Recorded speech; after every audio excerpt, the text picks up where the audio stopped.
Yo, what's poppin', everyday people? It's your boy Jed, aka Mr. Flow, out here with another video. Good morning, good afternoon, good night, wherever you are. Got a brand new deck to showcase that's all about tempo, that allows you to keep or give priority depending on the situation. My core build that I use are Daredevil to see the opponent's turn 5 play, and is the deciding factor for me if I should give, take prio, retreat, or snap. Wait for a turn 5 play with the basic combo. You got the JayHulk Doom on the last turn, or the JayHulk AERO. I think Mr. Fantastic is a staple for early priority, and also for hard to reach places. Shang is mandatory because all dinos and red skulls are not safe this meta, and we got Yellow Jacket, which is a sleeper pick for a way to keep prio throughout the game, depending on the situation, of course, if you want to keep priority. We can also do a last minute dump on turn 5. Although I think Hobgoblin is fun, the rest of the cards are plug and play for your comfortability. And with that said, let's get on to the game. Alright. We got JayHulk as our first opponent. Welcome to the ass kicking highlights. This is the same style as my last video, where I just do like a more VOD style where I analyze old gameplays so I can showcase to you guys what I've done right and emphasize what I've done wrong, so we both can learn from the situation, so we can both be better Marvel Snap players, which is my goal as a content creator.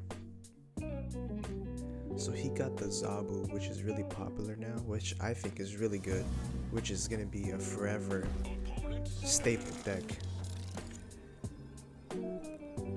If you see Zabu nowadays, you always want to think Zabu Sarah is always going to be the two main core cards in this build here, which I really think is good because it has a lot of counter cards and a lot of offensive cards as well, which is a good balance of both.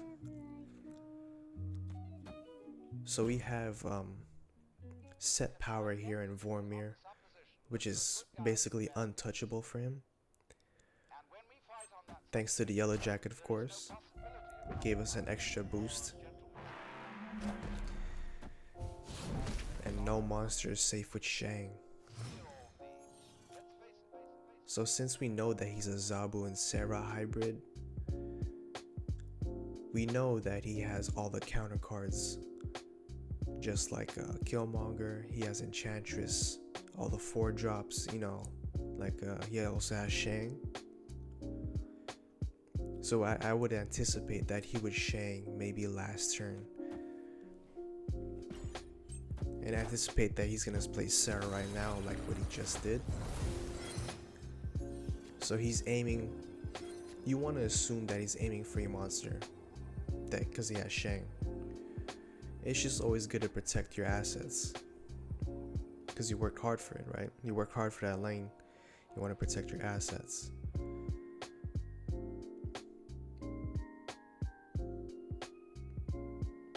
Hobgoblin is not the play here because he's going to fill up the board and Hobgoblin's going to stay on your side. So if anything, he's the worst play. Protect your assets. A little bit of more power on the sides.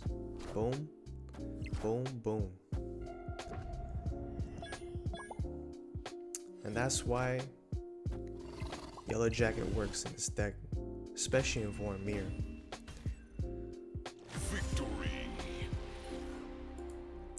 Yellow Jacket was important for Vormir because we set really high power there that he can't even bother to compete for, you know. It's like, why bother, you know, it's 10 power. If he would have shanked on Vormir, he still would have lost because of my Doombot. And yeah, easy clap. Alright, we got Harp Seal as our second opponent. Welcome to the ass kicking highlights. Alright, so you already know Sunspot nowadays means Shuri automatically. So Lizard's not good mid. I believe I snapped here because Mr. Fantastic can just slap on middle and then distribute 4 power on the side lanes here, which is pretty fat.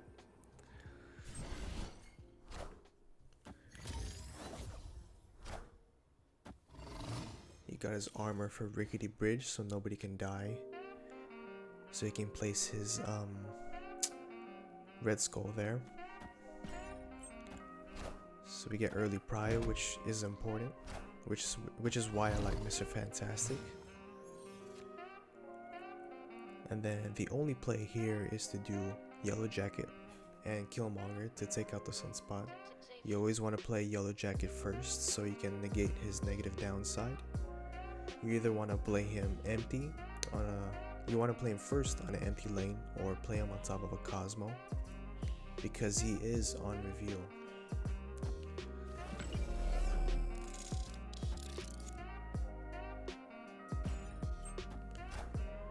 Go. Let me take out the Sunspot, which is pretty fat. I've got the Sherry, of course. What a degenerate, sir. Alright. I forgot what we did here, actually. But I think the proper play is to do a wave, of course. Wave, or you can do...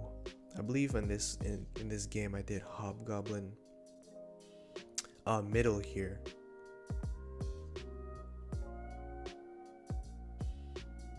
Because, I don't know, I would have played wave 5 if I had AERO or JayHulk in my hand. So I just decided to play Hobgoblin. And the AERO does pop out. If we did have the AERO before, I would have played wave turn 5. So he skipped this turn. That means he's going to play JayHulk, which you can see here, and the Taskmaster, which are both dragged to the side. And this is the importance of priority and the dominance of Mr. Fantastic in this game.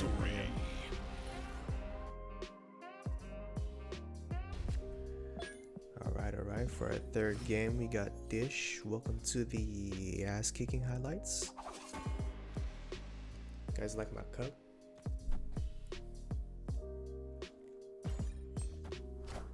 I don't know how many ounces is this.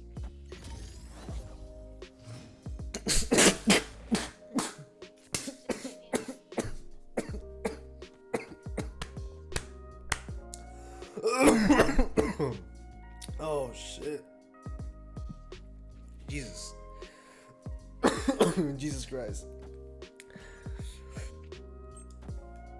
Oh man. Oh man, I got water everywhere, dog. Jeez. Where was I? Why did I play wave?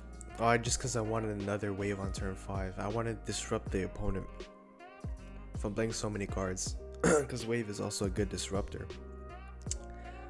If Cloning Vats wasn't there, I would have played Mr. Fantastic middle.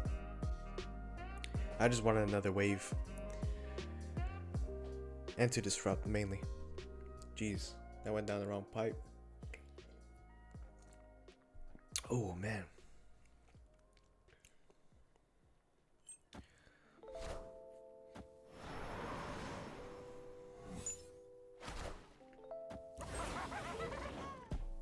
Oh yeah, and you can also play Hobgoblin early. So here we can see what the play is, how it's gonna be. He has another AERO, of course. So it just depends where he plays it, and we'll just work around it. It's turn 5, so we got Wave and JayHulk and Doom over here, which is the staple, the most powerful. Jesus. The most powerful turn 6 combo we got in this deck. So he plays the AERO right, and I'll respawn with a wave right as well. I'll disrupt him from playing 2 cards.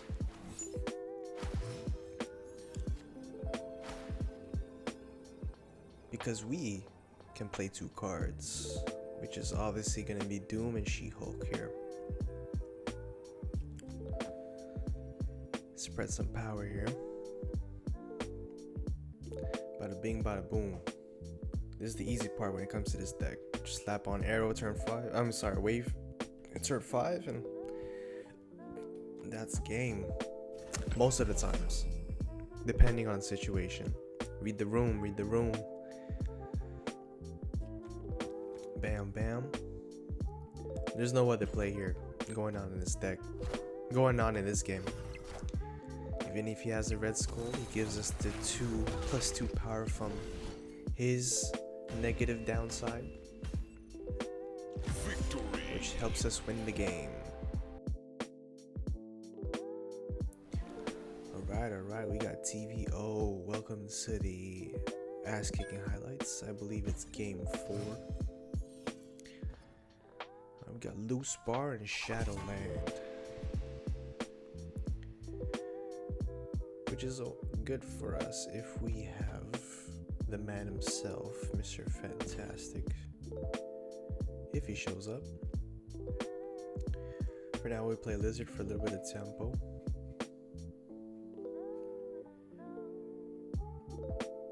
Let's see what the opponent plays here. I forgot.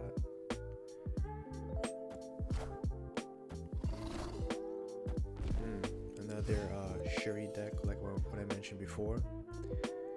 I believe we clapped a lot of Shuris in these series of games, so it's a good showcase for you guys how you can whoop some ass, especially with Shuri.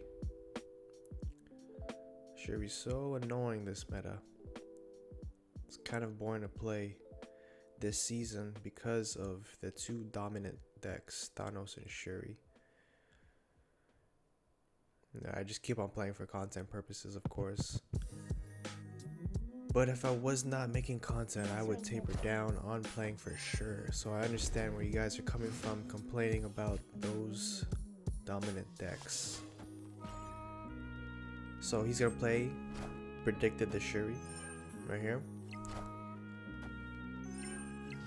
He was not gonna play the Shuri middle, of course. It's clogging too many space early in the game. So he has a naked red skull here, and we're gonna play wave turn 5.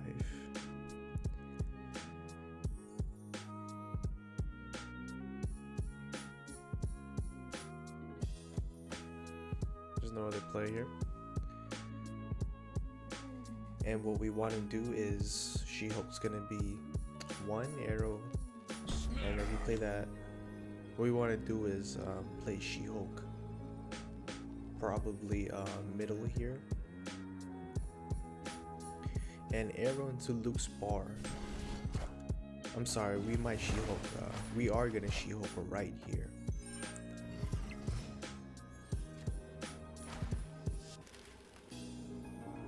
We could have won 2 ways here. We could have Shang-Chi the Taskmaster that's gonna be played middle and played She-Hulk right, or we could have done this play, which is She-Hulk right and AERO left, so we can win middle and right. That's how the cookie crumbles.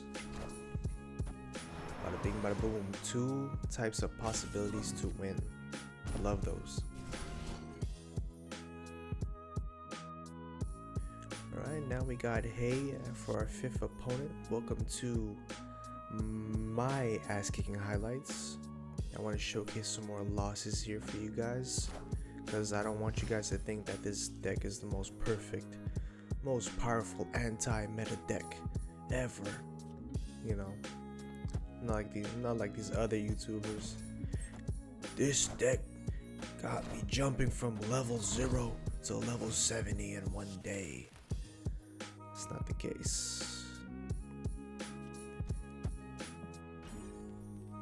You gotta be comfortable. I recommend that you have to be really comfortable with this deck in order to be really good with it. I myself, I'm not 100% comfortable with this deck because I'm used to playing other types of decks, such as ramp decks, surfer decks, discard decks. So this deck in itself that I built up is pretty new to me, so it is a learning process for the both of us here.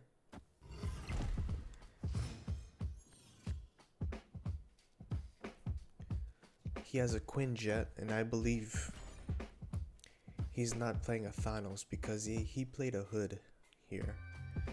So he is a bounce deck, I believe, if I remember correctly. This was a bounce deck that we got our ass whooped in.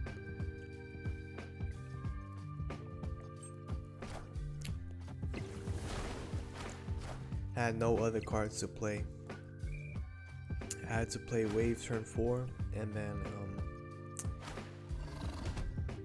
this is where I made a mistake by gaining priority here, because the Killmonger comes the next turn. If I didn't play anything,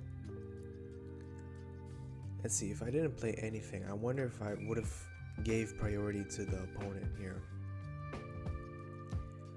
and then I would have played Killmonger now to get rid of the Quinjet, so the demons that he got from Hood and what he duplicated from Moon Girl would be back to 1 cost. Because right now, as you can see in the what's going on currently, the demons that he has in his hand are both worth 0, which is very dangerous.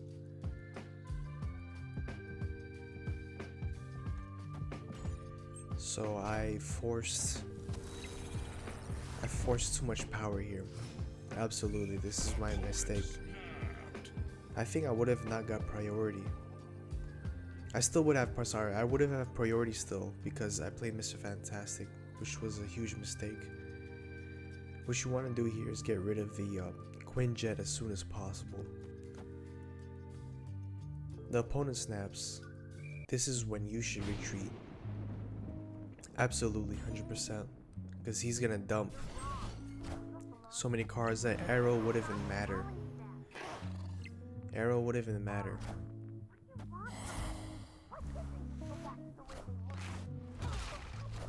You got the double demons, double JayHulk as well, I forgot. This is the most perfect play this type of deck would do. This is actually not a bounce deck, this is my mistake. This was a Moon Girl JayHulk deck. So this is when you retreat. Perfect example. Alright, on to the next game. Alright, we got Bobby VX. Welcome to the ass kicking highlights. It's not my ass kicking highlights this time. We're gonna be the ones kicking ass. Ouch. Yellow Jacket's basically useless to us now. Titan, which is good for us because we have 2 6 drops in our hand, and JayHulk will be very, very cheap for us.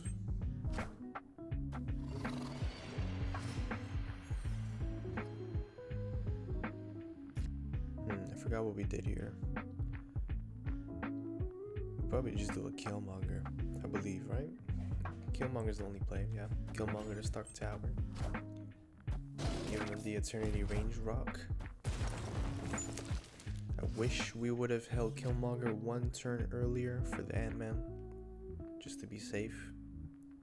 But it is what it is. We will adapt to the situation at hand. So we're gonna drop these bad boys, and it'll be the most perfect play if Wave comes out on turn 5, which she doesn't, so we have to adapt. So let's see what the opponent plays here with the Daredevil to decide whether if we should snap, retreat, give, or take prio. Plays a Red Skull middle, a naked Red Skull with no Shuri buff, which is good. And we're thinking here, we're still gonna have prio on turn 6. So our best play, which is, I already know, which I was also thinking at the time, my best play at the time, I was thinking that Shang-Chi is the money card to receive on turn 6. Go.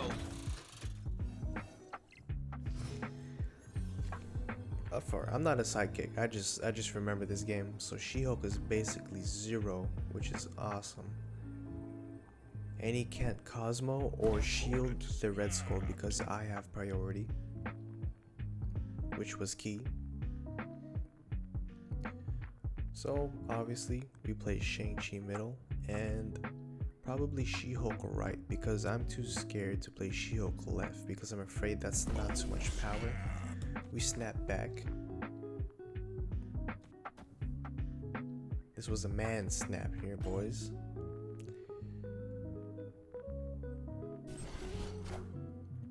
This is either probably just a Taskmaster, huh? I forgot. Or Kang, sorry, this was a Kang game. So you saw our hand, we got our... You saw our hand and we got our hands caught in our pants. He saw our hands in our pants. So we still snapped because we won. There's no other way he would win here.